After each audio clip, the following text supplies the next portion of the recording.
Hello everybody, this is Praveen Pawar, your social science teacher. Let's start our today topic and that is Economic Chapter 2 Sectors of the Indian Economy. तो इस chapter के बारे में थोड़ा सा हम 9th class में भी पढ़ के आए थे, बस इस बार हमें डिटेल में पढ़ना है और एग्जाम्पल वगैरह चेक करने हैं। चलिए स्टार्ट करते हैं अपने टॉपिक को। सबसे पहले हमारा आता है what are the different sectors of the economy on the basis of nature of activities. ये चीज़ ध्यान रखना क्योंकि यही चीज़ें बन के आती है, नेचर ऑफ एक्टिविटीज़ या फिर इकोनॉमिक एक्टिविटीज़। इन दो के बेस पर हमने डिवाइड करा है और इसके बेस पर हमें डिफरेंट सेक्टर्स के बारे में बताना है। तो ये कौन कौन से होते हैं हमारे? प्राइमरी, सेकेंडरी और टर्सरी।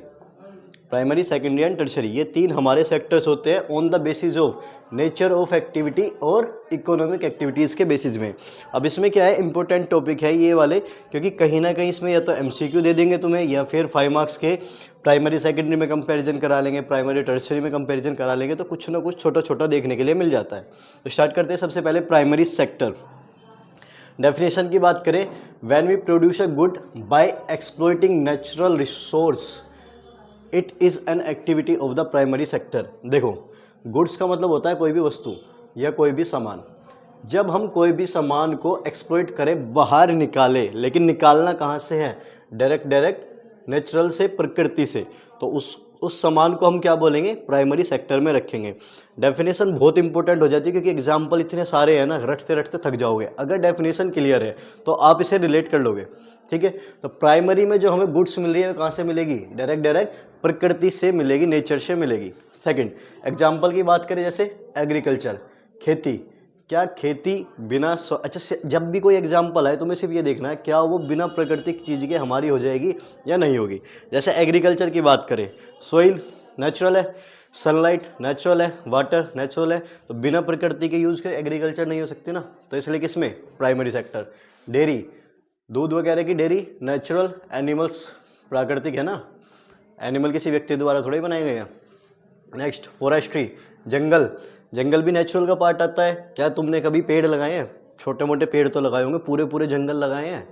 जैसे हम देखते हैं कई सारे बड़े बड़े अमेजन को हो गए या वैसे हो गए, तो क्या वे किसी व्यक्ति ने लगाए हैं? वे नेचुरल है ना, कि नेचर आया, बारिश हुई, पशु पक्षी एक बीज वगैरह इधर उधर रखे आए, तो उससे अपने आप क्या होता है?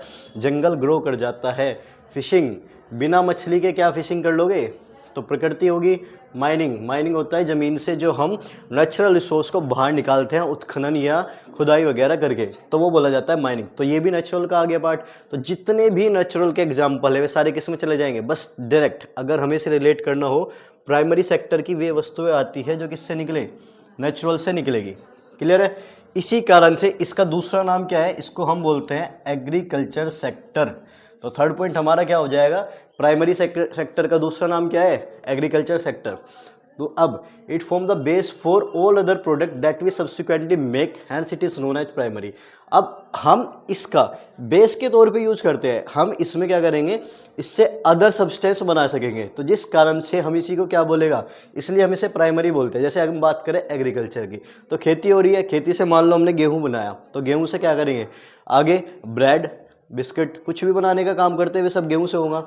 डेयरी, बेसिकली हमें दूध मिलेगा, दूध से हम दही बनाएंगे, पनीर बनाएंगे, मक्खन बनाएंगे। तो बेस क्या है? बेस तो डेयरी है ना, तो इसलिए ये बेस बनाता है, इसलिए हमने इसका नाम क्या रखा है? प्राइमरी रखा है। नेक्स्ट, ये हाईलाइट करना है, इट प्रोवाइड मोर एम्प्लॉयमेंट। ये रोजगार तो ज़्यादा देता है लेकिन जीडीपी में योगदान नहीं है, यानी कि काम ज़्यादा है पैसा कम है। क्योंकि एग्रीकल्चर में हम देखते हैं कि कई सारे लोग एक ही ज़मीन पर लगे हुए हैं और कामकाज कर रहे हैं, लेकिन क्या उन्हें सबको इक्वली इतना पैसा मिल रहा है? पैसा नहीं है। तो इसलिए प्राइमरी सेक्टर में क्या होता है? काम ज़्यादा है। और ये वाला एमसीक्यू बन के भी आता है, which sector provide more employment, primary, secondary या टर्सरी। तो सबसे ज़्यादा एम्प्लॉयमेंट कौन सा सेक्टर देता है? हमारा प्राइमरी वाला सेक्टर हमारा देता है। क्लियर है? प्राइमरी। तो नेचर ऑफ एक्टिविटी के बेस पर पहला सेक्टर था हमारा प्राइमरी। अब हम देखते हैं अपना सेकेंड सेक्टर। तो दूसरा आता है हमारा सेकेंडरी। तो सेकेंडरी की अगर हम बात करें, this involve activity in which natural product are change into the other form through the way of manufacturing. जब देखो, प्राइमरी से हमने क्या निकाले थे? नेचुरल प्रोडक्ट निकाले थे।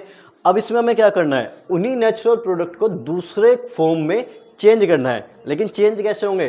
किसी ना किसी मैन्युफैक्चरिंग के थ्रू, किसी इंडस्ट्री के थ्रू, जिसमें भी, अब इसे कैसे रिलेट कर सकते हैं, जिसमें भी प्रोडक्ट बनने में किसी इंडस्ट्री का यूज हो जाएगा तो वो किस में चला जाएगा? सेकेंडरी में। और बिना इंडस्ट्री के डायरेक्ट प्रोडक्ट हमें मिल जाए, गुड्स या वस्तु सामान हमें मिल जाए, तो वो किस में चला जाएगा? प्राइमरी में। क्लियर है? अभी बता रहा हूँ, अगर ये डेफिनेशन ध्यान रहेगी तो एग्जाम्पल रिलेट कर जाओगे, वरना बहुत सारे एग्जाम्पल है, रटते रह जाओगे, कभी भी एमसीक्यू सही नहीं होंगे। सिर्फ एक ही चीज़ ध्यान रखनी है, प्राइमरी जो डायरेक्ट हमें प्रकृति से मिलेगी, डायरेक्ट हमें नेचुरल से मिलेगी, वो हो गया प्राइमरी सेक्टर। सेकेंडरी जो हम नेचुरल प्रोडक्ट को कुछ दूसरे फॉर्म में कन्वर्ट करेंगे और हर हालत में किसी ना किसी इंडस्ट्री का उसमें यूज होगा, मैन्युफैक्चरिंग का यूज होगा, वो किस में आ जाएगा? सेकेंडरी में। ठीक है, इसीलिए that's why so it industrial activity. जैसे इसमें बात करते हैं बास्केट वीवर, बास्केट का नेचुरल प्रोडक्ट की बात करें तो क्या होगा? वुड्स, लकड़ी। लकड़ी डायरेक्ट किससे मिलेगी? प्रकृति से। प्रकृति से हमने यूज करके क्या बना दिया? बास्केट बना दी। वर्कर्स इन मैच फैक्ट्री, माचिस की फैक्ट्री में कोई काम कर रहा है, कपड़े बुनने वाले हो गए, तो कपड़े बुनने वाला या कपड़े की भी बात करें तो डायरेक्ट हमें खेती से क्या मिलता है? कॉटन, सिल्क, जूट, ये मिलते हैं, और वहाँ का हमने रो प्रोडक्ट यानी कि एक फैक्ट्री में यूज करके हमने कपड़ा बनाया, तो वो क्या हो जाएगा? सेकेंडरी में। मेकिंग शुगर, क्या कभी ऐसे देखा है शुगर सीधा सीधा चीनी खेत में लगी हुई हो? नहीं लगती ना। तो नेचुरल प्रोडक्ट क्या है? Sugar cane. तो शुगर केन क्या हो जाएगा? Primary sector. और सेकेंडरी सेक्टर क्या हो जाएगा? उससे हमने मील में यूज करके शुगर बनाई है, तो शुगर कैसे हो जाएगा? सेकेंडरी सेक्टर में। क्लियर है? Next, it transform raw material into the finished good. हम इससे रॉ मटेरियल को एक फिनिश गुड में तैयार करते हैं। फिनिश गुड वो होता है जिसको हम डायरेक्ट एब्जॉर्ब कर सकते हैं। It is associated with the different kind of industries that came up, hence it is called the industrial sector। क्योंकि बिना इंडस्ट्री के हम इसमें काम नहीं कर सकते हैं, इसलिए सेकेंडरी सेक्टर का दूसरा नाम क्या है? इंडस्ट्रियल सेक्टर है। प्राइमरी सेक्टर का दूसरा नाम क्या था? Agriculture sector. और सेकेंडरी वाले का industrial sector. It is gradually become the most important in total production and employment. आज के टाइम पे, करंट टाइम पर प्रोडक्शन के मामले में और एम्प्लॉयमेंट के मामले में ये काफ़ी इंपॉर्टेंट होता हुआ जा रहा है। क्लियर है? अब हम चलते हैं आगे। प्राइमरी सेकेंडरी सेक्टर हो गया, तीसरा आता है टर्शरी सेक्टर। टर्शरी सेक्टर भी इंपॉर्टेंट हो जाता है। देखो, this sector provides service rather than good. Highlight कैसे करेंगे? प्राइमरी और सेकेंडरी में हमें कुछ ना कुछ सामान मिलेगा, कुछ ना कुछ वस्तु हमें मिलेगी, लेकिन टर्सरी में हमें कोई भी सामान नहीं मिलता, केवल और केवल क्या मिलती है? सर्विसेज प्रोवाइड कराई जाती है। सर्विस कैसे? जैसे banking facility, education facility, transport, insurance, communication, व्यापार, IT, internet, cafe, ATM booth, ये सब। देखो, बैंक वाले, क्या तुम्हें बैंक से कोई सामान मिलता है? नहीं मिलता, केवल सर्विस ही तो है कि तुम्हारे पैसे को स्टोर करके रख रहे हो, उसकी केयर कर रहे हैं। सेम एजुकेशन, अगर मैं टीचर हूँ तो क्या तुम मुझसे बदले में कुछ सामान थोड़ी ले रहे हो? नॉलेज ही तो शेयर कर रहा हूँ मैं अपनी, उसके बदले में तुमसे पैसे ले रहा हूँ। तो एजुकेशन, क्या मैंने कोई वस्तु दी? नहीं दी, तो ये किस में चला जाएगा? टर्शरी सेक्टर में। तो टर्शरी को कभी भी रिलेट करना हो, कैसे रिलेट करेंगे? जहाँ पर हमें कोई सामान ना मिलके किसी भी तरीके की सर्विस प्रोवाइड कराई जाए, वो किस में चला जाएगा? टर्शरी सेक्टर में चला जाएगा। इट प्रोवाइड द एड और support in the development of the primary and secondary sector. ये क्या काम करता है? ये सपोर्ट या हेल्प प्रोवाइड करता है प्राइमरी और सेकेंडरी सेक्टर्स को। ठीक है, इसीलिए क्योंकि टर्शरी में सर्विस है, इसलिए हम इस सेक्टर का दूसरा नाम क्या है? सर्विस सेक्टर भी बोलते हैं। Next point, produce highest in the GDP. ठीक है, produce highest in the GDP. अब दो क्वेश्चन एमसीक्यू के तौर पे बन के आए हैं। एम्प्लॉयमेंट सबसे ज़्यादा कौन देता है? प्राइमरी सेक्टर, क्योंकि खेती उसमें है। ठीक है, एम्प्लॉयमेंट सबसे ज़्यादा प्राइमरी सेक्टर, और जीडीपी में सबसे ज़्यादा रोल किसका? टर्सरी सेक्टर का। Next, it is the most important sector as it provide the basic facility to the current generation. ये मोस्ट इंपॉर्टेंट सेक्टर इसलिए भी हो जाता है क्योंकि ये करंट जनरेशन को मोस्ट इंपॉर्टेंट क्या कहता है? फैसिलिटी प्रोवाइड कराता है। जैसे अगर तुम्हें मान लो घर बैठे बैठे खाना मंगाना, जोमेटो स्विगी करोगे, यहाँ से कहीं जाना है रैपिडो ओला उबर करोगे, ये सब सर्विस ही तो हैं। तो सारे सर्विस सेक्टर किस में जा रहे हैं? टर्सरी में जा रहे हैं। आई होप आपको ये तीनों क्लियर हुए होंगे। तो प्राइमरी, सेकेंडरी एंड टर्सरी, ये हमने किस बेस पर डिवाइड करे हैं? On the basis of nature of activity या फिर on the basis of economic activity. Clear है? अच्छा चलो थोड़ा सा एनसीईआरटी और देख लेते हैं अपनी। एनसीईआरटी में क्या दे रखा है? एक तो जो हमें ध्यान रखना है ये वाली चीज़ें, पहले कि ये जो डाटा कंडक्ट कराते थे अनएम्प्लॉयमेंट पे, अनएम्प्लॉयमेंट और एम्प्लॉयमेंट का डाटा कंडक्ट कौन कराता था? पहले NSSO national sample survey organisation, ये भी एक बार MCQ में पूछा गया है। दूसरा, अब इसी का नाम क्या कर दिया गया है, NSO कर गया है, नेशनल स्टैटिस्टिकल ऑफिस, ठीक है। और ये किस मिनिस्ट्री के अंडर में आता है, स्टैटिस्टिक एंड प्रोग्राम इम्प्लीमेंटेशन के मिनिस्ट्री के अंडर में ही आता है। ये वाला MCQ में आया हुआ है। नेक्स्ट जो हम पढ़ के आए हैं प्राइमरी सेक्टर्स, अब इसमें इमेज बेस्ड क्वेश्चन आ जाते हैं। ये हमारी इमेज दे रखी है, ठीक है। देखो ईंट बनाना, डायरेक्ट मिट्टी का यूज कर रहे हैं तो किस में चला जाएगा, प्राइमरी में। ये क्या कर रहा है, पोस्टमैन है, केवल डाक को एक जगह से दूसरी जगह पहुंचा जाए तो किस में आ जाएगा, टर्सरी सेक्टर में। ये कुली है तो कुली भी किस में चला जाएगा, टर्सरी में, ठीक है। इस तरीके से इमेज बेस पे भी इसमें से क्वेश्चन बन के हुए आते हैं। क्लियर है। अब इसकी बात करें, ये कपड़ा सेल कर रही है तो कपड़ा सेल करने का काम क्या कर रही है, वस्तु तो बेच रही है, लेकिन इसका काम क्या है, ये तो कपड़े बेचने का काम कर रही है ना, ठीक है। ये फ्लोर कटिंग, या इसी को फ्लोरिकल्चर भी बोला जाता है, ठीक है। तो फ्लोरिकल्चर जो फ्लावर को एक्सट्रैक्ट करते हैं, तो फ्लावर भी तो नेचुरल में आ जाएंगे, तो किस में, प्राइमरी सेक्टर। क्लियर है। ये MCQ बेस्ड क्वेश्चन आ जाते हैं डायरेक्ट इमेज के बेसिस पर। अब ये हम देख चुके हैं पहला पेज कि प्राइमरी क्या है, यहाँ पे हमें प्राइमरी बताया, सेकेंडरी बताया। देखो नेचुरल गुड जो केवल प्रकृति से मिले हुए किसमें, प्राइमरी में। टर्सरी सेक्टर जो हमें सर्विस प्रोवाइड कराई जाएगी। क्लियर है। तो यहाँ तक हम कर चुके हैं, ये हम कर चुके हैं। अब इस पे आते हैं, एक क्वेश्चन ये भी बन के आता है, economic activity through we group into the 3 different category I highly interdependent. जो हमने प्राइमरी, सेकेंडरी और टर्सरी ये 3 सेक्टर हमने करे हैं, ये कैसे हैं, इंटरडिपेंडेंट है। इंटरडिपेंडेंट का मतलब एक दूसरे पर निर्भर हैं। इसमें एक वर्ड और होता है, इंडिपेंडेंट। इंडिपेंडेंट का मतलब क्या होता है ये बताओ। इंडिपेंडेंट का मतलब होता है आपस में किसी का भी कोई रोल नहीं है, लेकिन ऐसा नहीं है। हमने देखा था प्राइमरी बेस बना रहा है, टर्सरी एक दूसरे की हेल्प कर रहा है, सेकेंडरी को फैक्ट्री जब भी तो बनाएगी जब उससे नेचुरल प्रोडक्ट सामान मिलेगा। तो ये सब क्या है, इंटरडिपेंडेंट है, एक दूसरे पर निर्भर है। अब इसमें से भी एक MCQ बन के आए हुए हैं, देखो इन्हें कैसे करेंगे। इसमें हमें ये बताना है व्हाट डज दिस शो, कि कौन कौन से सेक्टर का इसमें रोल हो रहा है। पहली बात, जैसे एक एग्जांपल इसने शो करके दे रखा है, बाकी आपको देखना है। Imagine what would happen if farmer refuse to sell sugar cane. Farmer ने गन्ना बेचना बंद कर दिया to the particular sugar mill, the mill will have to shut down. तो इसमें तुम्हें ये बताना है किस किस का रोल है, ठीक है। अब देखो हम सीधा सीधा पढ़ के आए हैं, फार्मर्स ने शुगर केन बेचना बंद करा। शुगर केन किसमें, प्रकृति से डायरेक्ट नेचुरल से खेती हो रही है ना, तो नेचुरल वाला सोर्स किसमें, प्राइमरी सेक्टर में, ठीक है। अब दूसरी बात, शुगर मिल यानी कि इंडस्ट्री हो गई, कोई फैक्ट्री हो गई, तो इंडस्ट्री किसमें, सेकेंडरी सेक्टर में। तो इसमें क्या बता रहा है, ये एग्जांपल शो करता है कि सेकेंडरी डिपेंडेंट है किस पर, प्राइमरी पर डिपेंडेंट है, ठीक है। ये पूछ लिया जाता है कि ऐसी स्टोरी दे दी, फिर तुमसे पूछा गया इसमें कौन कौन से सेक्टर का रोल है, तो इसमें किस किस का रोल था, सेकेंडरी और प्राइमरी, बस ऐसे हाईलाइट करना है। नेक्स्ट अगर बात करें, imagine what would happen to the cotton cultivation. Cotton की खेती वालों को क्या होगा अगर कंपनी डिसाइड करे कि not to buy from the Indian market. Company decide करे कि हम इंडियन मार्केट से नहीं खरीदेंगे, इंपोर्ट करेंगे सारी की सारी कॉटन अदर कंट्रीज से। तो Indian cotton cultivation will become less profitable and the farmer may even go bankrupt if they can not quick switch to the other crops. Cotton price will fall. अगर वे किसी और उस पर नहीं जाएंगे तो कॉटन प्राइस नहीं जाएंगे। अब देखो इसमें खरीदने का काम किसका है, कंपनी का, और खेती क्या है इसकी। तो ये हो गई इंडस्ट्री और ये हो गई इसमें। तो इसमें भी किस किस पे डिपेंड हो रहा है, इसमें हम बात करें प्राइमरी डिपेंडेंट है किस पर, प्राइमरी डिपेंडेंट किस पर है, सेकेंडरी वाले पर, क्योंकि इंडस्ट्री किस में आ रही है, सेकेंडरी वाले में आती है। क्लियर है, बस ऐसे ऐसे हमें देखना है। चलो थर्ड देखते हैं swimming. Farmer buy many goods such as tractor, pump set, electricity, pesticide. Farmer ये सारे चीज खरीदते हैं खेती के लिए।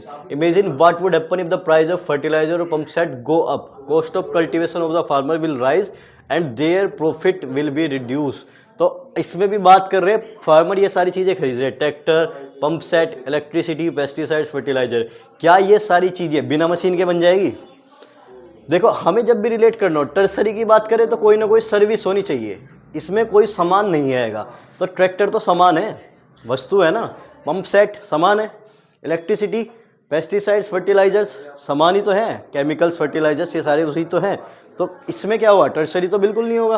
तो किस किस में बात करेंगे, ये सारी चीज़ें खरीदनी है किसानों को, और अगर नहीं खरीद पाएंगे तो उनका कॉस्ट ऑफ कल्टीवेशन हाई हो जाएगा और प्रॉफिट क्या होगा, कम होगा। तो किस किस पे डिपेंड हो रहा है, सेकेंडरी पे डिपेंड है क्योंकि ये सारे जो फैक्टर आ जाएंगे, ये किसके आ रहे हैं, ये फैक्टर आ रहे हैं हमारे किस चीज़ के, कि हम कैसे इंडस्ट्री से ये सारे सामान खरीदेंगे। तो सेकेंडरी डिपेंड हो रहा है किस पर, सॉरी प्राइमरी डिपेंड हो रहा है किस पर, सेकेंडरी पर, क्योंकि प्राइमरी में खेती किस पर डिपेंड है, सेकेंडरी पर डिपेंड है। नेक्स्ट अगर बात करें, चलो ये वाला तुम्हें करना है, एक छोड़ दे तुम्हारे लिए, और यही वाला एज इट इज पेपर में आया था, बस हाईलाइट बता देते हो कैसे कैसे। People working in industry and service sector need food, जो इंडस्ट्री में सर्विस सेक्टर में उन्हें खाने की जरूरत पड़ती है। क्या हो अगर ट्रांसपोर्ट वाले स्ट्राइक कर दें, ट्रांसपोर्ट और ट्रक वाले स्ट्राइक कर दे और मना कर दे कि हमें वेजिटेबल मिल्क तुमसे नहीं खरीदने रूरल एरिया से, तो food will become scarce in urban area, food की कमी हो जाएगी शहर क्षेत्र में, whereas farmer will be unable to sell their product. अब इतनी बड़ी कहानी में ना तुम्हें बस ये देखना है कि हमें कौन कौन से सेक्टर का हाईलाइट कर रखा है, तो अगर वो चीज़ पता लग गई तो हम सेक्टर को रिलेट कर जाएंगे। चलो ये वाला तुम्हारे लिए छोड़ दूँ, आंसर करना इस वाले का कि इसमें कौन कौन से आएंगे, कमेंट में चेक करूँगा मैं किस किस ने आंसर करे हैं। क्लियर है? नेक्स्ट अब देखो कुछ ये भी हैं, इसमें सीधा सीधा ये भी तुम्हें लगाना है, classify the following list of occupation under primary secondary tertiary की, ये हमें दे रखे हैं कौन सा किस में आएगा। टेलर क्या कर रहा है, कपड़े बना रहा है, तो कपड़े बनाने किस में आएगा, सेकेंडरी या टर्सरी, बताओ जल्दी जल्दी। बास्केट बुनने वाला किस में सेकेंडरी में। फ्लावर कल्टीवेटर, क्या फूल की खेती बिना नेचुरल फूल के हो जाएगी, तो किस में चला जाएगा, प्राइमरी में। मिल्क वेंडर प्राइमरी में, फिशरमैन प्राइमरी में, प्रीस्ट पुजारी कोई सामान थोड़ा ही दे रहा है तो टर्सरी में, कुरियर शिप कुरियर सामान एक जगह से दूसरी जगह पहुंचा के आ रहा है टर्सरी में। ठीक है, बाकी ये वाले सारे तुम्हें हाईलाइट करने हैं कि कौन कौन से किस में आ जाएंगे। क्लियर है? तो यहाँ पर हमारा प्राइमरी सेकेंडरी टर्सरी खत्म होता है और जिस हिसाब से हमें इसमें काम करना है। बाकी इसमें यही सारी चीज़ें दे रखी है कि कौन सा किस में क्या रोल होता है। अब हम चलेंगे नेक्स्ट अपने टॉपिक पर। तो इसमें फाइनल गुड एंड सर्विसेज वाला टॉपिक आया है, जीडीपी वाला, इसको हम आगे देखते हैं अपनी पीडीएफ से ही। नेक्स्ट, तो primary secondary tertiary I hope आपको अच्छे से समझ में आ गया होगा, विद एग्जांपल मैंने कवर कराया है, ये बताया हुआ है कि ये सारे आपस में क्या होते हैं, इंटरडिपेंडेंट होते हैं। नेक्स्ट, व्हाट इज जीडीपी, और जीडीपी की फुल फॉर्म क्या है, ग्रॉस डोमेस्टिक प्रोडक्ट। तो जीडीपी क्या है, GDP is the total value of all final goods and services produce with in a country during a particular year. तो जितने भी फाइनल गुड्स हो, सामान हो या सर्विस हो, इससे हमें जो भी पैसा मिलेगा with in a year, with in a country, एक कंट्री में, और ड्यूरिंग अ पर्टिकुलर ईयर, एक साल में, शॉर्ट में बताता हूँ, एक साल में एक कंट्री जितनी भी वस्तुएं या सर्विस को प्रोवाइड करके इनकम करेगी, वही इनकम क्या कहलाई जाएगी, जीडीपी बोली जाएगी। बस इसमें एक वर्ड ध्यान रखना, फाइनल। फाइनल क्यों, फाइनल इसलिए, एक इसमें एग्जाम्पल दे रखा है, मान लो हमें एक बिस्कुट बनाना है, तो बिस्कुट की हम पैकेट लेंगे कितने का, 10 रुपये का मान लो बेच रहे हैं। ठीक है, अब इसमें हमें व्हीट का यूज़ होगा, शुगर का यूज़ होगा, इन सारी चीज़ों का यूज़ होगा, और तो क्या हम इनके अलग अलग पैसे ले रहे हैं कि भाई एक बार शुगर के पैसे दो, एक बार व्हीट के पैसे दो, नहीं देते ना। हम किसके पैसे ले रहे हैं, जो फाइनल हम सामान खरीद रहे हैं, हम केवल बिस्कुट के 10 रुपये दे देंगे। अब ये 10 रुपये आपस में बांट लेंगे कि व्हीट्स कितने, शुगर कितने, और ऐसा क्यों होता है वो अभी लास्ट वाली लाइन में देखेंगे। It is use as a measure of the country economic development, क्योंकि जीडीपी से हम पैसा देख रहे हैं तो ये कंट्री की इकोनॉमिक परफॉर्मेंस को बताता है। GDP include contribution from the all 3 sector, ये तीनों सेक्टर से, प्राइमरी हो, सेकेंडरी और टर्सरी हो। ये भी बताया, गुड्स हमें प्राइमरी सेकेंडरी से मिलते हैं और सर्विस हमें टर्सरी से मिलती है, तो तीनों सेक्टर से मिलती है। It is calculated by summing the production of good and service in each sector. It does not include price of the intermediate goods. तो ये इंटरमीडिएट्स क्या होती है, जो फाइनल गुड्स बनाने के लिए हम बीच में प्रोडक्ट का यूज़ करते हैं, उसे इंटरमीडिएट बोलते हैं। जैसे इसमें बिस्कुट बनाने में व्हीट और शुगर का यूज़ करा, तो ये हमारे हो गए इंटरमीडिएट गुड। ठीक है, और ये हमारा हो गया फाइनल वाला। तो इसलिए हम क्या काउंट करते हैं जीडीपी में, केवल फाइनल वाली काउंट करते हैं। ऐसा क्यों है, क्योंकि final good already include the value of all other intermediate good. जो हमने फाइनल गुड्स बेची है उसमें इनके ऑलरेडी हम प्राइस ऐड कर चुके होते हैं, तो वो दोबारा काउंट ना हो और पैसे ज़्यादा ना खर्च हो, इसलिए हम केवल फाइनल वैल्यू की पैसे लेते हैं। तो क्लियर है जीडीपी। नेक्स्ट, ये बिस्कुट वाला एग्जाम्पल तुम्हारे एनसीईआरटी में दे रखा है, वहाँ से देख लेना। नेक्स्ट अगर हम बात करें, why is the tertiary sector become so important in India, ये भी इंपॉर्टेंट क्वेश्चन है, 3 मार्क्स में या कहीं ना कहीं देखने के लिए मिल जाता है। टर्शियरी सेक्टर करंट टाइम पर इतना ज़्यादा इंपॉर्टेंट क्यों होता जा रहा है? पहली बात, सर्विस ग्रोथ, सबसे ज़्यादा सर्विस जो है टर्शियरी से ही हमें मिल रही है और बाकी में हमें सर्विसेज नहीं मिलती है। जैसे the demand for the service like banking, IT sector, education, health has increase due to the economic growth. अब हमारे पास पैसा हो गया है, शहरीकरण हो चुका है, तो हम क्या करते हैं, हम चाहते हैं कि सारी फैसिलिटी घर पे मिल जाए। जैसे बैंकिंग हो, ऑनलाइन ऐप चाहिए, IT हो, जितने भी ऐप हो, फ़ोन हो, सब दे दो हमें, हम घर बैठे बैठे यूज़ करेंगे। एजुकेशन भी शिफ्ट होती जा रही है कि जितने चलो प्रोवाइड हो रहे हैं, एजुकेशन शिफ्ट हुए तभी तो मैं यहाँ ऑनलाइन पढ़ा रहा हूँ तुम्हें, तो इस कारण से क्या है, सर्विस ही तो है ये।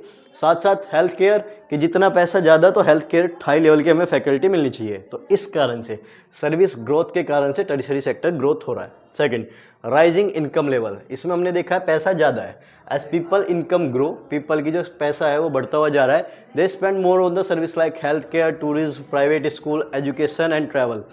लोगों के पास पैसा है तो क्या चाहेंगे, बेस्ट लेवल की फैकल्टी मिले। बेस्ट लेवल की फैकल्टी कैसे मिलेगी, फैकल्टी कोई देगा तो पैसा भी तो लेगा, तो क्योंकि सबकी इनकम लेवल बढ़ चुकी है तो सब पैसा भी खर्च कर रहे हैं, हेल्थ पे पैसा खर्च कर रहे हैं, घूमने फिरने पे खर्च कर रहे हैं, स्कूल में प्राइवेट में जाएंगे, एजुकेशन अच्छी चाहिए, ट्रैवल करेंगे, तो इन सब में क्या हो रहा है, इन द एंड क्या बढ़ रहा है, टर्शियरी सेक्टर ही ग्रोथ करता है।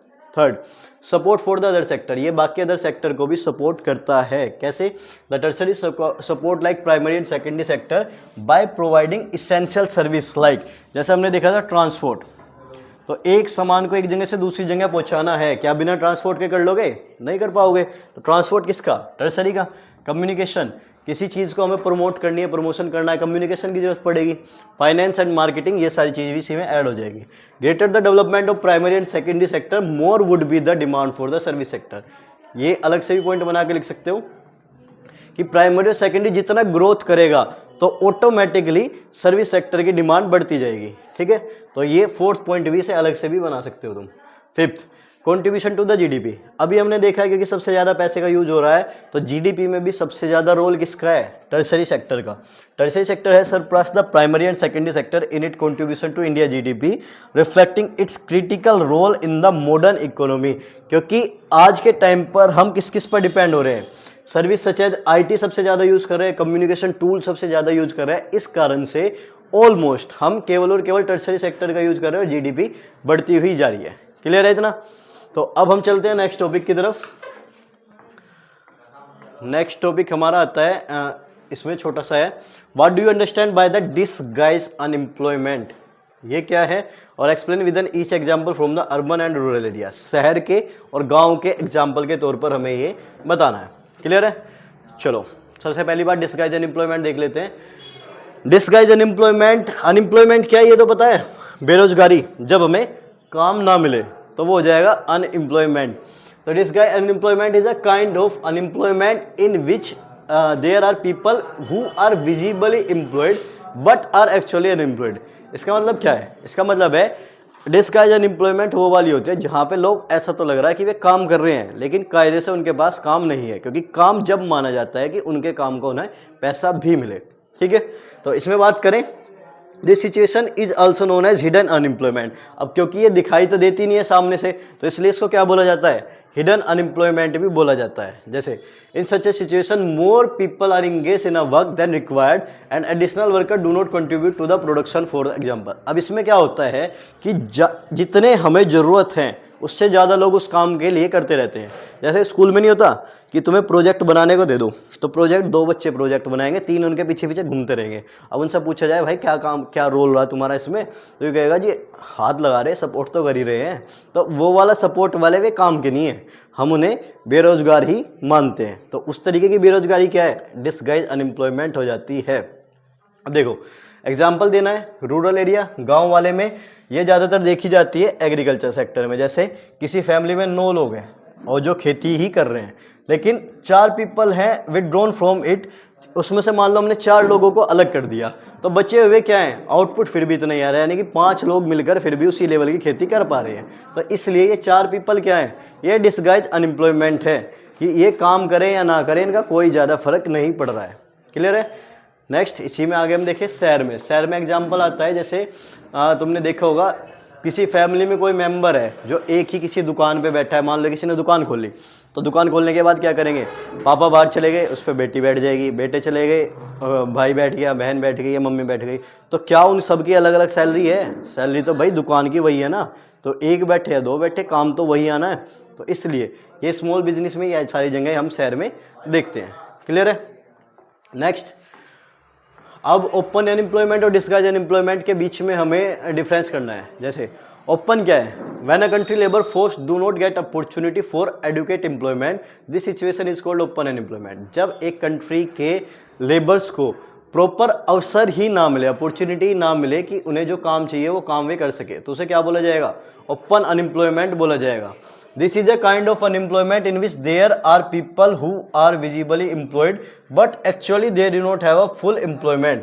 अब डिस्गाइज अनएम्प्लॉयमेंट हम देख के आए हैं कि वहां पर वे ऐसा लगता है कि वे विजिबली काम कर रहे हैं, दिखते हैं कि वे काम कर रहे हैं, लेकिन रियल में अगर हम उन्हें काम से निकाल भी लेंगे उनका कोई रोल नहीं रहता है। In such a situation more people are engage in a work than required. जितने काम की में लोगों की हमें जितने लोगों की हमें काम में जरूरत है उससे ज़्यादा अगर लगे हुए हो तो वे डिस्गाइज अनएम्प्लॉयमेंट में आ जाएंगे। This type of unemployment is generally found in the industrial sector of our country. ज़्यादातर ये वाली इंडस्ट्रियल सेक्टर में मिलती रही है ओपन वाली, क्योंकि वहाँ पर सीधा काम है ही नहीं। तो this is also among the landless labour. और ये वाली हमें कहाँ मिलती है? अनऑर्गेनाइज सेक्टर में। जैसे अभी हम देख के आए थे इसके एग्जाम्पल, खेती वगैरह में हमें डिस्गाइज अनएम्प्लॉयमेंट देखने के लिए मिल जाती है। तो क्लियर है ये दोनों? बताऊं, यहां तक दोनों क्लियर हैं? तो एक बार वापसी अपने एनसीईआरटी देख लेंगे थोड़ी थोड़ी सी। एनसीईआरटी क्या कह रही है इस वाले पेज पे बताइए? जीडीपी। तो जीडीपी क्या है? The value of all final good and services produce in each sector during a particular year provide the total production of sector of the year. तो इसी को हम बोला जाता है जीडीपी। बस इसमें ध्यान रखना है फाइनल गुड एंड वैल्यू होनी चाहिए। ठीक है, तो यहाँ तक हम कर चुके। उसके बाद अगर नेक्स्ट हम देखें तो क्या आएगा इसमें? Historical change in the sector दे रखे हैं। Historical change in the sector में कि कैसे कैसे ये sector of the Indian economy, ये हम देख चुके। Primary, secondary, tertiary, rising importance of the tertiary sector in production, ये वाला हमने कर लिया है। नेक्स्ट आगे चलते हैं, तो कहाँ तक आ गए? ये राइजिंग इंपोर्टेंट ऑफ सेक्टर हम देख चुके। योगदान में किसका है? प्राइमरी सबसे ज़्यादा, फिर सेकेंडरी, फिर उसका। तो ये वाला है हमारा डिस्गाइज अनएम्प्लॉयमेंट। इसमें क्या दे रखा है? ये हिडन होती है या अंडर एम्प्लॉयमेंट बोला जाता है, जहाँ पर हमें ऐसा लगता है लोगों के पास काम है लेकिन क्लियरली उनके पास काम नहीं होता है। ठीक है, और गांव के तौर पे फार्मिंग में देखने को मिल जाएगी और शहर में ये दुकान वगैरह पे देखने के लिए तुम्हें मिल जाती है। और ऐसे व्यक्ति को क्या बोलेंगे? जिसके पास जो वहाँ पे लगा हुआ है उसे बोला जाएगा अंडर एम्प्लॉयड। बताना इसका क्या आंसर होगा? Under employment ओकेस when people, under employment कब बोला जाएगा? पीपल जब कोई काम करना नहीं चाहता है, are working in lazy manner, कोई आलसी तरीके से काम कर रहा है, या are working less than what are they capable of doing, या are not paid for their work. तो अंडर एम्प्लॉयमेंट बोला जाएगा कि जितनी उसकी, बताओ कैसे बोलेंगे इसको या इसको? जितनी उनकी कैपेबिलिटी है उसके अकॉर्डिंग वे काम नहीं कर पा रहे हैं तो उसे बोला जाएगा अंडर एम्प्लॉयमेंट। ठीक है, और अगर उससे पैसा नहीं मिल रहा तो उसे बोला जाएगा डिस्गाइज अनएम्प्लॉयमेंट। क्लियर है? अब हम चलते हैं नेक्स्ट। अच्छा, इस वाले का आंसर तुम्हें देना है। अंडर एम्प्लॉयमेंट से हमें चिंता करने की जरूरत क्यों है? बताओ, ये वाला तुम आंसर ढूंढ के आओगे। नेक्स्ट हमारा टॉपिक आ चुका है। अब हम किस पे आ गए थे? ये यहाँ तक हम कर चुके हैं। अब आया है हमारा मनरेगा और राइट टू वर्क वाला। चलो वापसी अपनी पीडीएफ से देखते हैं थोड़ा थोड़ा सा क्या दिया है इसमें। Service sector in India employ with two different kind of people, who are these? Service sector दो तरीके के लोगों का काम करता है, वे कौन कौन से हैं? देखो, सर्विस सेक्टर इन इंडिया, पहला the people involve in the service that में directly help in the production of good. ऐसे लोग जो डायरेक्टली हेल्प करें प्रोडक्शन ऑफ गुड्स में, जैसे people involve in the transportation, storage, communication, finance. अगर transportation में है, सर्विस तो है, लेकिन क्या बिना लोगों के काम हो जाएगा? तो डायरेक्ट रोल हो रहा है ना, जिसमें डायरेक्ट रोल हो वे किस में चले जाएंगे? वे आएंगे डायरेक्टली हेल्प वाले में। दूसरा आते हैं जो इन्वॉल्व होते हैं सर्विस में बट डायरेक्टली हेल्प नहीं करते, जैसे टीचर्स, डॉक्टर्स, बार्बर्स, कोबलर्स, लॉयर्स। तो ये सर्विस में इन्वॉल्व तो हैं, तो कई बार ऐसे भी होगा कि टीचर्स क्या कर लेगा, मान लो मैं अपनी वीडियो रिकॉर्ड करके छोड़ दूं तो तुम इसे बाद में भी देख सकते हो, मेरे बिना भी तो ये काम हो सकता है। तो ये क्या हो जाएंगे, डायरेक्टली इन्वॉल्व नहीं होते हैं फाइनेंशियली वर्कर्स के तौर पर। क्लियर है। नेक्स्ट, अब यहाँ पर हमारा पहला सेक्टर हो जाता है खत्म, जिसमें हम देखते हैं कि नेचर ऑफ एक्टिविटी के बेस पर या इकोनॉमिक एक्टिविटी के बेस पर हम किस किस में डिवाइड करते हैं। तो पहला प्राइमरी, सेकेंडरी और टर्शरी में। अब आता है नेक्स्ट टॉपिक। नेक्स्ट हम डिवाइड कर रहे हैं on the basis of employment या फिर वर्किंग कंडीशन, और इसी को बोला जाता है ऑर्गेनाइज या अनऑर्गेनाइज सेक्टर। तो देखो ये भी आ सकता है कि on the basis of working condition या एम्प्लॉयमेंट के कौन कौन सा है, या फिर ऑर्गेनाइज और अनऑर्गेनाइज सेक्टर में डिफ्रेंशिएट करो। अब देखो ऑर्गेनाइज सीधा सीधा आ जाएगा फॉर्मल। फॉर्मल का मतलब सरकारी नौकरी, बढ़िया तरीके से काम, सब कुछ बहुत अच्छा होता हुआ दिखे जिसमें, वो आ जाएगा ऑर्गेनाइज में। और जो उल्टा पुल्टा कोई किसी मर्जी से कुछ कर रहा है, कोई कुछ कर रहा है, वो आ जाएगा अनऑर्गेनाइज में। जैसे the organise sector has a company registered with the government. इसकी कंपनी रजिस्टर्ड होनी चाहिए किससे, पहली चीज गवर्नमेंट से, और गवर्नमेंट के रूल एंड रेगुलेशन इन्हें फॉलो करने पड़ेंगे। Second, it offer job security. आपको कभी भी अचानक से ये नहीं कहा जाएगा कि आपको जॉब से निकाल दिया गया है। आपको जॉब से निकालने के पहले वैलिड रीजन देना पड़ेगा, प्रोसेस फॉलो करना पड़ेगा, तभी आपको निकाल सकते हैं। तीसरा, पेड हॉलीडे मिलेगी। कुछ हॉलीडे ऐसी होती है जो आपको पेड मिलेगी, यानी कि उसके बदले में आपकी सैलरी नहीं कटेगी। प्रोविडेंट फंड, पीएफ होता है, जो आपकी सैलरी में से थोड़ा थोड़ा सा पैसा जोड़ते रहते हैं, वो बाद में रिटायर होने के बाद आपको पैसा मिलता है। और सेफ वर्किंग एनवायरनमेंट, कोई चिकचिकबाजी नहीं मिलेगी, यानी कि ऐसा नहीं है कि बॉस जो होगा वो आप पर इररिलेवेंट आलतू फालतू के काम करवाएगा। बेसिकली जिस काम के लिए आप अपॉइंट करेगा वही काम करना है, फालतू की सिरदर्दी आपको नहीं लेनी है। Next, health and other benefit. आपको हॉस्पिटल वगैरह भी अलॉट कर दिए जाएंगे कि वहाँ पर आपको फ्री मेडिकल फैसिलिटी मिलेगी। नेक्स्ट, फिक्स वर्किंग आवर होंगे, जितना आपका टाइम होगा उतना ही काम कराया जाएगा, उससे ज़्यादा नहीं कराया जाएगा। अगर एक्स्ट्रा कराया भी जा रहा है तो आपको एक्स्ट्रा पे करेंगे। तो सब कुछ अच्छा लग रहा है, अच्छा लग रहा है तो कौन से सेक्टर में डाल देंगे, ऑर्गेनाइज में। अब इसी का उल्टा अनऑर्गेनाइज। देखो डिफरेंस करने वाले कभी भी आए ना तो एक एक याद करते हैं, दूसरे वाला उसका अपोजिट हो ही जाएगा। तो इसमें बात करें अनऑर्गेनाइज में कैसे होगा, यहाँ पे क्या था, कंपनी रजिस्टर्ड थी गवर्नमेंट से, तो इसमें क्या होगा, इसमें स्मॉल एंड स्कैटर्ड यूनिट होती है, छोटी छोटी फैक्ट्री होती हैं जो outside the control of the government, जो गवर्नमेंट के कंट्रोल में नहीं चलती है। There are rule and regulation, rule and regulation भी होते हैं लेकिन जरूरी नहीं है वे फॉलो करे जाए, मालिक पे डिपेंड करेगा, मालिक चाहेगा फॉलो होंगे, नहीं चाहेगा फॉलो नहीं होंगे। अब नेक्स्ट, इसमें जॉब सिक्योरिटी थी, इसमें जॉब सिक्योरिटी नहीं है। पेड हॉलीडे थी, इसमें पेड हॉलीडे नहीं है। पेंशन भी नहीं मिलती, रिटायरमेंट के बाद कुछ नहीं मिलेगा, रिटायर हुए तो पैसा खत्म। No benefit of PF, provident fund की कोई बेनिफिट नहीं है, हेल्थ फैसिलिटी तुम्हें नहीं मिलती है। क्लियर है।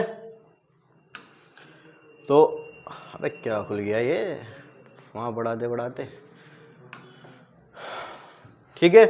और लास्ट में जो हमारा फिफ्थ पॉइंट था, फिफ्थ क्या है, unfix working hour and no guarantee of safe work. कभी भी आपको ज़्यादा टाइम भी करना पड़ जाता है, उसकी कोई एक्स्ट्रा सैलरी नहीं मिलेगी। और दूसरी बात, कोई गारंटी नहीं आपको सेफ वर्किंग एनवायरनमेंट मिलेगा, चिकचिकबाजी भी सुनती रहनी पड़ सकती है। तो ये किस में हो गया, अनऑर्गेनाइज सेक्टर में हो गया।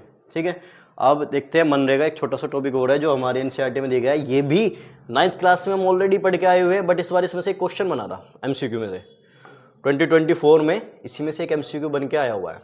ठीक है, तो ऑब्जेक्टिव बताने, पहले ये नरेगा था, बाद में मनरेगा करा है। ठीक है, कब करा है, 2005 में। और इसको ही राइट टू वर्क क्यों कहा जाता है, ये भी पूछ लिया जाता है।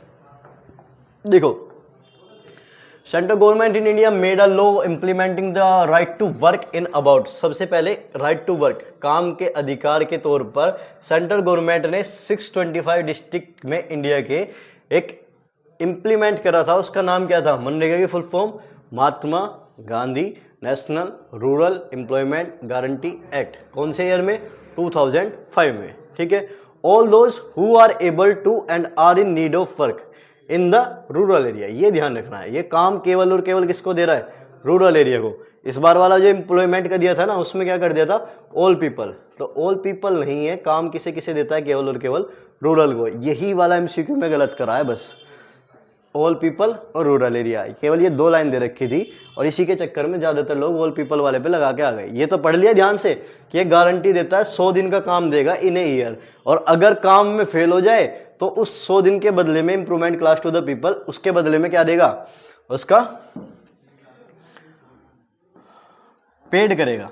यानी कि अगर या तो 100 दिन का काम दो, काम नहीं दे रहे तो बिना काम के पैसा दो। लेकिन केवल कहां पर अप्लाई है, रूरल एरिया में ही अप्लाई है। Hence it is referred as a right to work. अब ये काम दे रहा है इसलिए हम इसको क्या बोलते हैं, राइट टू वर्क भी बोल देते हैं। नेक्स्ट ऑब्जेक्टिव क्या क्या है इसके, to increase the income and employment of the people, गांव के लोगों की इनकम बढ़े और गांव में रोजगार बढ़े। ठीक है। Every state region can develop tourism, regional craft, IT etcetera for the additional employment. अब उन्हें काम मिल रहा है 100 दिन का तो उसमें भी कुछ भी करा सकते हैं आपसे। क्या कराएंगे, टूरिस्ट पे आपकी हेल्प करा सकते हैं, रीजनल क्राफ्ट वगैरह करवा सकते हैं, कुछ नहीं है अगर आपको ड्राइंग वगैरह आती है वो करा सकते हैं, IT सेक्टर्स में थोड़ा बहुत काम दे सकते हैं। Next, central government made a law implementing the right to work in 625 district. अब ये राइट टू एक्ट इसलिए बोला क्योंकि ये मनरेगा एक्ट है, ये सरकार द्वारा कानून बनाकर लागू करा गया है, तो ये हर हालत में फॉलो करना पड़ेगा। और कितने डिस्ट्रिक्ट में आया था सबसे पहले, 625 डिस्ट्रिक्ट में करंट में भी वर्किंग है। It is very helpful for unemployed labour, unemployed labour के लिए भी ये काफ़ी ज़्यादा हेल्पफुल हो जाता है। तो वापसी चले अपनी NCERT पे, क्या दे रखा हमारी NCERT भैया में, यहाँ आ गए भाई हम। तो NCERT में क्या दिया है, नेक्स्ट चीज, the central government in India, central government in India made a law implement to right to work. और ये कौन से कितने डिस्ट्रिक्ट में, 625 डिस्ट्रिक्ट में, इसलिए हमने इसका क्या नाम दिया है, मनरेगा एक्ट हमने इसका नाम दिया है।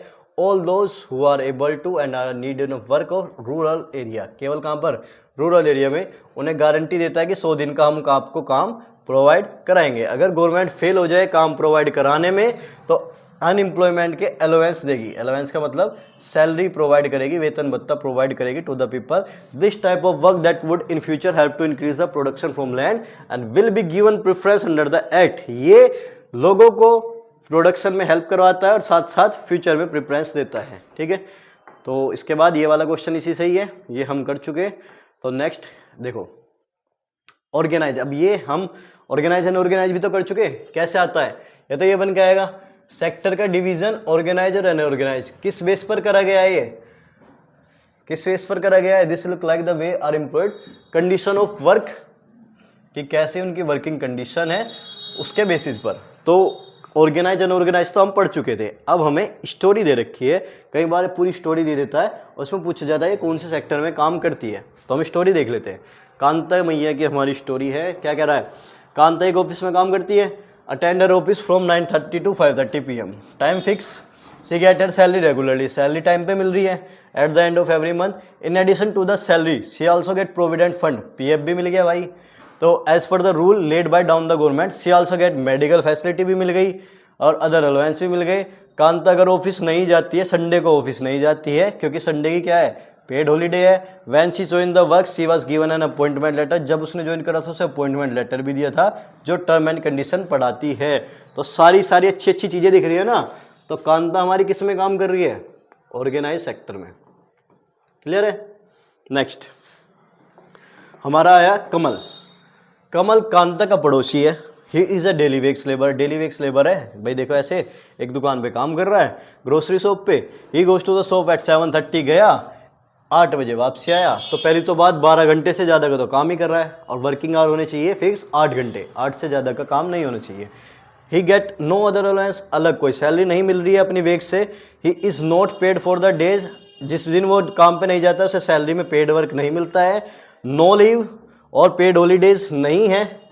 ठीक है। Nor way he was given any formal letter, जब उसने ज्वाइन करा था कोई फॉर्मल लेटर नहीं दिया गया था। तो जिस कारण से जब भी वो किसी दुकानदार का मन कर जाएगा उसे क्या कह देगा, छोड़ने के लिए कह सकता है। तो ये कैसे सेक्टर में काम कर रहा है कमल भैया, ये हमारे काम कर रहे हैं अनऑर्गेनाइज सेक्टर में। तो ऐसी कहानी भी देखने के लिए मिल जाती है और तुम्हें ऑप्शन में दे देंगे कि कौन से सेक्टर में काम करते हैं। क्लियर है।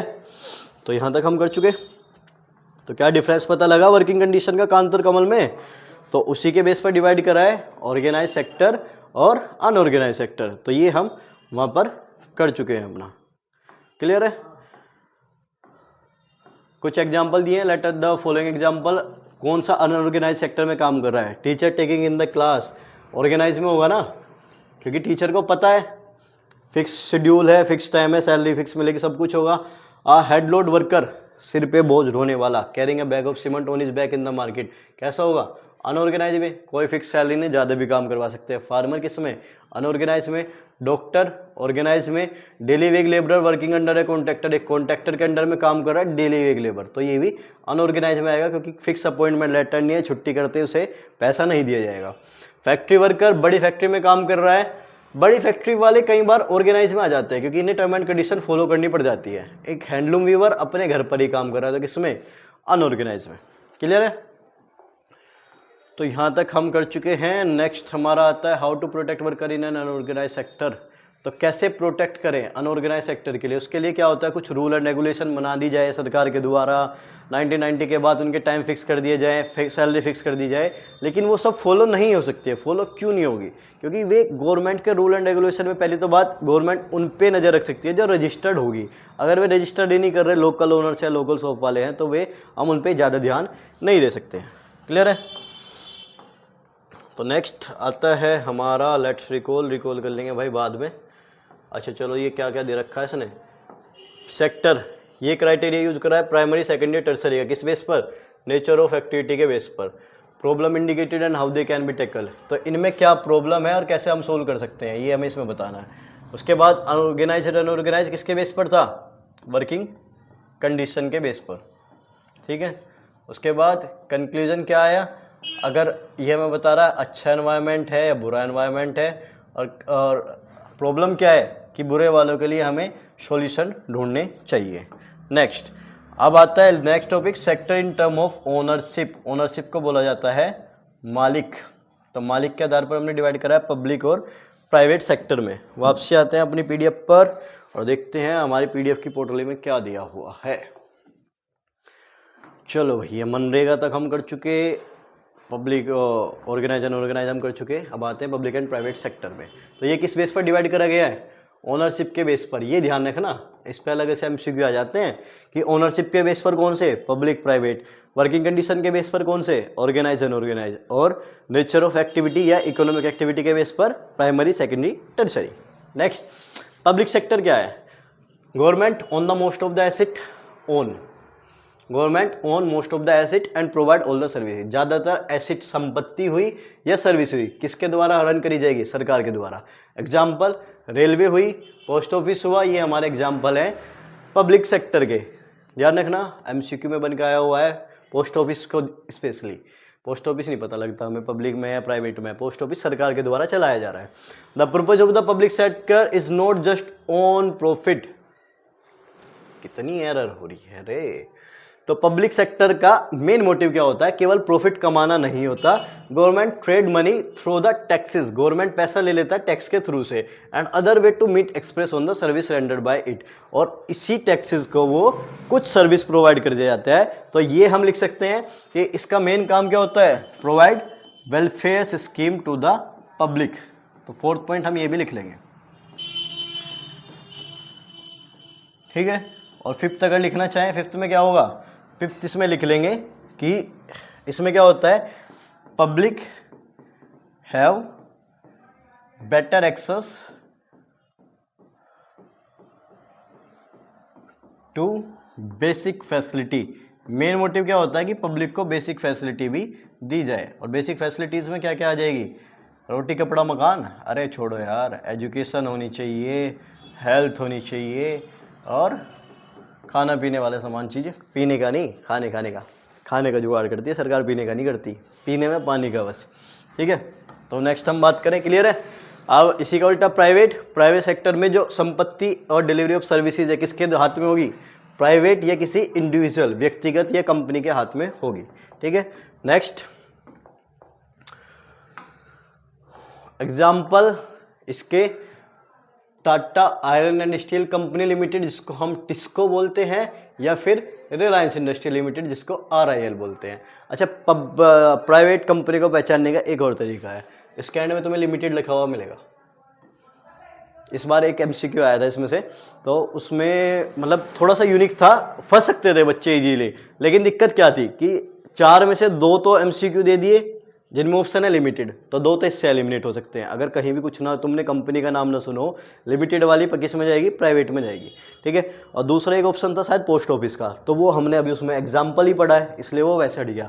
तो ऑप्शन एलिमिनेट करके भी हम कर सकते हैं, ठीक है। Next, activity in the private sector are guided by the motive to earn profit. किसके द्वारा, प्रॉफिट कमाने के लिए। It goes to the individual company. केवल और केवल किसका ध्यान होता है इसमें, प्रॉफिट कमाना। फायदा किसका, केवल कंपनी का। कोई वेलफेयर स्कीम नहीं देनी, कोई बेसिक फैसिलिटी नहीं देनी, केवल अपना फायदा देखो, अपना भला सोचो, अपना समाधान करो। तो ये हमारा हो गया किस पर, ओनरशिप के बेस पर। Next, give a few example in public sector activity and explain why the government had taken them. Public sector के एग्जाम्पल दो और ये बताओ कि सरकार ने उन्हें क्यों लिया है। सिमिलर टू चैप्टर 1 जो इको में हमने करा था, उसमें पढ़ा था why public facility so important, वही चीज़ है, बस थोड़ी सी लैंग्वेज घुमा के नए अवतार में तुम्हें ये देखने के लिए मिल गया है। जैसे इसमें क्या कह रहा है, there are several things needed by the society. कुछ चीज़ें ऐसी होती है जो सोसाइटी की जरूरत होगी, लेकिन प्राइवेट सेक्टर उन्हें प्रोवाइड नहीं कर पाते हैं। तो ये रीजनेबल, मतलब प्रोवाइड तो कर लेंगे लेकिन रीजनेबल कॉस्ट पे नहीं दे पाएंगे, जो लोगों की कैपेसिटी से बाहर हो जाता है और प्राइवेट सेक्टर भी अपने बजट में नहीं निकाल पाते। तो इसलिए उसका दावेदार कौन संभालेगा, गवर्नमेंट उठाएगी। जैसे प्रोविजन फॉर वाटर, पानी की बेसिक फैसिलिटी है, सबको मिलनी चाहिए, लेकिन पानी क्या है, मतलब जो मिनरल्स वाटर होता है वो अगर प्राइवेट वाले इंड्यूस करेंगे तो बहुत महंगा भी होता है, तो इसलिए सरकार हैंडल करती है। सेकंड, इलेक्ट्रिसिटी वैसे बहुत महंगी हो सकती है, लेकिन सरकार जनरेट करे तो उस पर इतना ज़्यादा बिल वगैरह नहीं आता। इलेक्ट्रिसिटी तो फ्री भी कर रखी है, इसी पे तो फ्री भी का बवाल हुआ था। 200 यूनिट पूरी फ्री नहीं है, 200 यूनिट फ्री है। उससे क्या होगा, लोगों को बचाने का भी मोटिवेशन मिलेगा कि कुछ तो बचाएं, लाइट बंद करो, ये करो, जो फालतू चल रही है उसे बंद करेंगे। तो एक मैं कह सकता हूँ गुड स्टेप ही था, ठीक है। Next, the government has taken these up because water and power are needed by everyone, क्योंकि ये सबके द्वारा जरूरत है। Work provided by electricity and water is left to private enterprises. The latter might exploit this opportunity and sell these at the rate which the masses can not afford. अगर ये private के हाथों में दे दिया तो इनके प्राइस बहुत ज़्यादा हाई हो जाएंगे, जिसमें हर व्यक्ति नहीं खरीद पाएगा। उसके बाद कुछ मोड ऑफ ट्रांसपोर्ट अवेलेबल करे जाते हैं गरीब लोगों के लिए, जैसे बस, ट्रेन। सरकारी बस के और ट्रेन के काफ़ी ज़्यादा सस्ते किराए होते हैं, आप बड़े किलोमीटर तक चले जाओगे तो ट्रेन का रीजनेबल कॉस्ट ही होता है। Next, buys wheat and rice from farmer at a fair price of. भाई फार्मर से तो फेयर प्राइस ऑफ पे चावल और गेहूं खरीदते हैं और इन्हें फिर लोअर प्राइस पर बेचते हैं राशन शॉप के थ्रू। तो ये भी किसी का आ जाएगा, पब्लिक फैसिलिटी का ही एग्जाम्पल में कैलकुलेट हो जाएगा, ठीक है। Next, explain how public sector contribute to the economic development of the nation. Public sector economic development में फिर कैसे हेल्प करेगा। सही बात है, अभी तक तो सारी चीज़ दे रहे हैं, तो हेल्प कैसे करेगा, देखो इकोनॉमिक डेवलपमेंट कर रहा है, रैपिड इकोनॉमिक डेवलपमेंट कर रहा है through the creation of expansion of it infrastructure तो बढ़ेगा, कामकाज मिलेगा नहीं मिलेगा। भाई मान लो मैं हॉस्पिटल दे रहा हूँ, तो हॉस्पिटल बनने के लिए क्या क्या लगेगी, हमें ईंट लगेगी, मजदूर लगेंगे, सीमेंट लगेगी, उसे ढोने ले जाने के लिए ट्रांसपोर्ट फैसिलिटी लगेगी। तो इन सबको तो काम मिल रहा है, प्रोवाइड हुआ या नहीं हुआ, एम्प्लॉयमेंट अपॉर्चुनिटी जनरेट होगी, फाइनेंशियल रिसोर्स प्रोवाइड करेगा। हॉस्पिटल जो बनाए हैं, हॉस्पिटल में भी मेडिकल फैसिलिटी आएगी, ये सारी चीज़ चलाएगी, उन्हें तो पैसा मिलेगा। It ensure easily availability of good at moderate rate, सस्ते रेट्स पर अवेलेबिलिटी हो रही है। Contribute to community development to the humans और ह्यूमन डेवलपमेंट इंडेक्स। अब ये सारी चीज़ प्रोवाइड होगी तो एचडीआई बढ़ेगी। एचडीआई हमने देखा था, इनकम होनी चाहिए, हेल्थ होनी चाहिए, एजुकेशन होनी चाहिए। तो हेल्थ एजुकेशन अगर सब नहीं ले पाएंगे तो एचडीआई रैंक कैसे बढ़ेगी, इसलिए हेल्थ और एजुकेशन सरकार प्रोवाइड कराती है।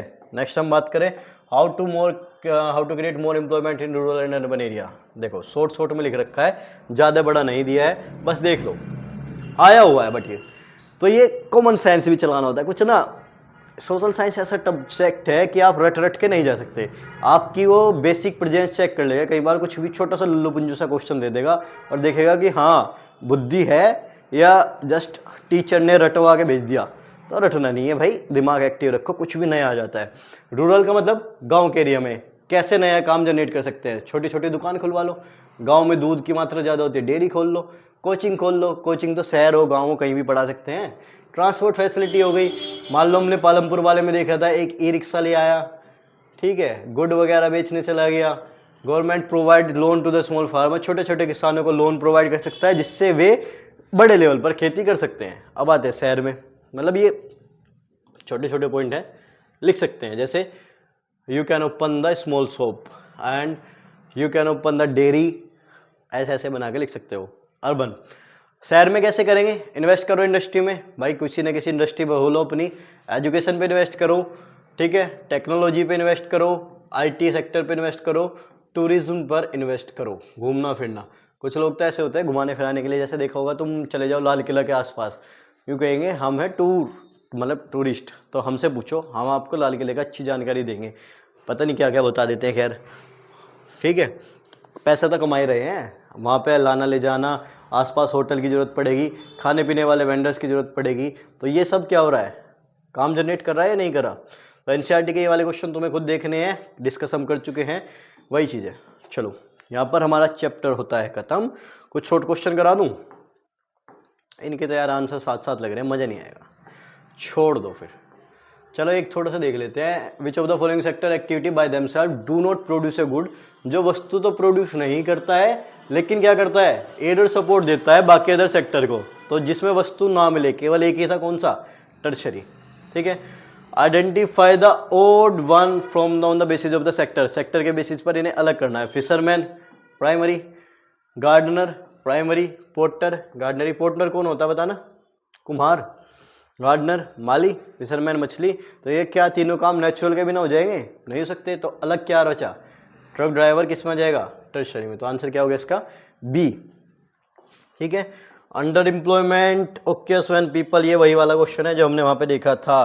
तो जिसमें कब बोलेंगे, लेस पेड का नहीं होगा, इसमें क्या होगा, जब वर्किंग लोग जो हैं अपनी कैपेसिटी से कम पर काम करें तो उसे अंडर एम्प्लॉयमेंट बोला जाएगा। क्लियर है। तो ये हमारे असर्शन रीजन देख लो, स्क्रीनशॉट ले लो, ये ऑर्गेनाइज सेक्टर पे बन के आ गया, ठीक है। ये हमारा 8वां क्वेश्चन, 9वां क्वेश्चन। एनएसएसओ पहले था, इसकी जगह ऑप्शन में एनएसओ भी मिल सकता है, नेशनल स्टैटिस्टिक ऑर्गेनाइजेशन, जो चैप्टर उसमें हमने देखा था, ठीक है। ये इसके 2 क्वेश्चन है जो बड़ी बड़ी सी लैंग्वेज दे के बन के आई है वही छोटी सी चीज़। चलो इसमें मतलब लास्ट ईयर वाले सैम्पल पेपर में दे रखी है, दिखा दूँ। मिस्टर वाई नाम का एक व्यक्ति है, इंडिया में विजिट कर रहा है, रूरल एरिया में रहता है, 5 पीपल जो है उसके काम पे एग्रीकल्चर खेत पे काम करते हैं, 2 से ज़्यादा लोग अगर उसमें मतलब ज़रूरत नहीं है, तो अगर बाकी 3 को हटा दे तो क्या हो जाएगा, उसकी प्रोडक्शन में काम नहीं पड़ेगा। तो यहाँ से यहाँ तक सिर्फ कहानी है, और इसका मतलब क्या है, ये किसकी बात कर रहा है, डिसगाइज अनएम्प्लॉयमेंट की बात कर रहा है, ठीक है। तो इस कहानी का हमारा कोई लेना देना नहीं था। क्वेश्चन शुरू होता है यहाँ से, how can one solve this problem. तो प्रॉब्लम क्या है ये तो पता लगी, प्रॉब्लम क्या है, डिसगाइज अनएम्प्लॉयमेंट की। तो यहाँ ये ऐसी अंडर एम्प्लॉयमेंट की रूरल एरिया में, गांव में कैसे सोल्व करेगा। तो बेसिकली ये हमसे सिर्फ इतना पूछना चाह रहा है क्वेश्चन में कि गांव में डिसगाइज अनएम्प्लॉयमेंट में जो लगे हुए हैं, तो आप उन्हें काम कैसे दोगे, तो गाँव में काम कैसे जनरेट करोगे, वो आ सकता है। अब इसमें यही काम क्या कर सकता है, कहानी यही लिख दे और रूरल की जगह कर दे अर्बन एरिया। तो शहर में काम कैसे दोगे वो तुम्हें बताना है, ठीक है। तो ये क्वेश्चन आ जाता है। नेक्स्ट एक और, तो कई बार क्वेश्चन आसान है, सिर्फ हमें लैंग्वेज में सीबीएसई फंसाती है। अगर हम लैंग्वेज पकड़ गए तो कुछ भी ज़्यादा टफ नहीं होना है। चलो आगे चलते हैं, एक और देखता हूँ। Sunil and Raman did their graduation from the same college. Sunil और रमन 2 व्यक्ति थे, दोनों ने ग्रेजुएशन करी। सुनील ने एम्प्लॉयमेंट मिली अनऑर्गेनाइज सेक्टर में and was not satisfied from his job, ठीक है। उसके बाद रमन को एम्प्लॉयमेंट मिली ऑर्गेनाइज सेक्टर में और वो भी अपनी जॉब से सेटिस्फाइड है। तो रीजन बताने कि Sunil dissatisfaction was compare to Raman. तो बेसिकली ये क्या कह रहा है, तो ये तुम्हें ऑर्गेनाइज और अनऑर्गेनाइज सेक्टर में डिफ्रेंशिएट करना है, ठीक है। इस क्वेश्चन में क्या पूछा गया है, एक ऑर्गेनाइज में काम कर रहा है, एक अनऑर्गेनाइज में काम कर रहा है, तो इन दोनों में क्या डिफरेंस होगा, बस इतनी बात बतानी है। नेक्स्ट एक और क्वेश्चन की लैंग्वेज दिखा देता हूँ जिसमें फंसाया है। Over the 40 year between 1973 to 2013-14 while production all the 3 sector has increase. तीनों सेक्टर में प्रोडक्शन बढ़ी है, लेकिन it has increase most in the tertiary sector, लेकिन ये सबसे ज़्यादा टर्सरी सेक्टर में बढ़ी है। As a result in the 2013-14 the tertiary sector has emerge as the largest producing sector in India, replacing the primary sector. तो यहाँ से यहाँ तक की कहानी का कोई लेना देना नहीं है, केवल कहानी लिख के दे दी। क्वेश्चन कहाँ से शुरू हो रहा है, यहाँ से why do you think tertiary sector has become so popular in India? Tertiary sector rise क्यों करा है, इतना ग्रोथ क्यों करा है? तो इतनी बड़ी कहानी देख के डर मत जाना, वही है ये वाला हम क्वेश्चन अभी अभी करके आए हैं। तो सिर्फ हमें क्वेश्चन की लैंग्वेज पकड़नी है, सब्र के साथ क्वेश्चन पढ़ना। अगर क्वेश्चन पढ़ोगे उसमें तुम्हें आंसर जरूर मिल जाएगा। क्लियर है? तो ये लास्ट था। ये वाले भी क्वेश्चन थे जो उसी में ही पेपर में आए हुए हैं, अलग से लैंग्वेज से बनके, इसलिए मैंने ये तुम्हें दिखा दिए। बाकी अलग इसमें कुछ नहीं है। और थोड़ा थोड़ा सा तुम इसमें प्रैक्टिस कर सकते हो अपनी एनसीईआरटी में जो एक्सरसाइज वाले क्वेश्चन दे रखे हैं उन्हें भी, वहाँ पे तुम प्रैक्टिस करोगे, वहाँ पे तुम्हें मिल जाएंगे। क्लियर है? बाकी एनसीईआरटी की एक्सरसाइज वगैरह देख लेना। यहाँ पर हम अपने चैप्टर को ख़त्म करते हैं। तो आई होप आपको ये चैप्टर अच्छा लगा होगा, समझ में आया होगा। मिलते हैं नेक्स्ट वीडियो के साथ। बाकी जिसमें क्वेश्चन दिए उन्हें कमेंट करके ज़रूर बताना। बाय।